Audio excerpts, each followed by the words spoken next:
தமிழ் திரைப்படத்தில் பாடுவதற்கு கிடைத்தது நல்ல வாய்ப்பாக கருதுவதாக கிரிக்கெட் வீரர் பிராவோ கூறியுள்ளார்.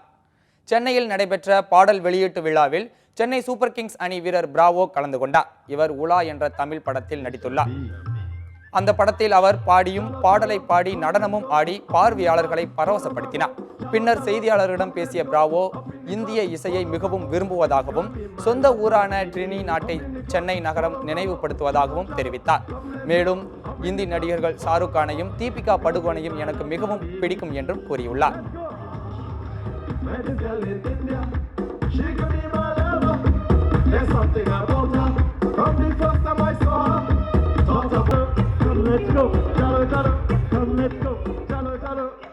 I think obviously cricket is my main goal, my main priority, so I make sure that my cricket is well looked after. என்னுடைய முதல் இலக்கு கிரிக்கெட் தான். கிரிக்கெட் விளையாட்டில் நான் தற்பொழுது நல்ல ஃபார்மில் உள்ளேன். கிரிக்கெட்டில் இருப்பது போலவே இசையிலும் நான் முக்கிய பங்கு வகிக்கிறேன். இது எனக்கு கிடைத்த நல்ல வாய்ப்பாக கருதுகிறேன். I have a passion for music as well, and music